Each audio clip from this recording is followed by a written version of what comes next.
মানুষ ছাড়া অনেক প্রাণী মহাকাশে গিয়েছে। কোন প্রাণী জানলে অবাক হতে হয়? চলুন আমরা এই ভিডিওটিতে এই সম্পর্কে জেনে নেই। মানুষের মহাকাশ যাত্রার পাশাপাশি বিভিন্ন সময়ে মহাকাশে গিয়েছে বিভিন্ন ধরনের প্রাণী, যার মধ্যে মাছি থেকে মাকড়সা, বানর থেকে কচ্ছপ এবং আরো অনেক প্রাণী রয়েছে। সুনিতা উইলিয়ামস মহাকাশ থেকে ফেরার পর তা নিয়ে এখন চর্চার শেষ নেই বিভিন্ন সংবাদ মাধ্যমে। অবশ্যই বিশাল সাফল্য।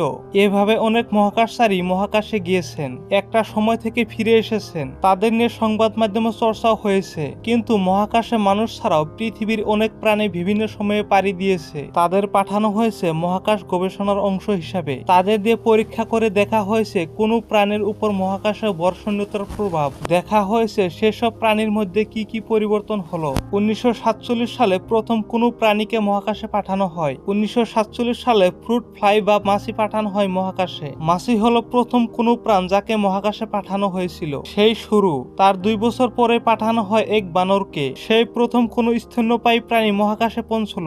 1950 সালে পাঠানো হয় একটি ইঁদুর। 1951 সালে পাঠানো হয় একটি কুকুর। 1959 সালে মহাকাশে গিয়েছিল একটি খরগোশ। 1961 সালে পাঠানো হয় একটি গিনিপিগ। 1963 সালে পাঠানো হয় একটি বেড়াল। তবে এখানে বলে রাখা ভালো যে সব প্রাণীদের একটি দেশ পাঠায়নি। যেসব দেশ প্রাণীদের মহাকাশে পাঠায় তাদের মধ্যে সবচেয়ে প্রথমে ছিল 2টির নাম, রাশিয়া ও আমেরিকা। 1970 সালে রকেট চেপে মহাকাশে পৌঁছল একটি ব্যাঙ। 1973 সালে একটি মাছ ও একটি মাকড়সাকে মহাকাশে পাঠানো হয় পরীক্ষার জন্য।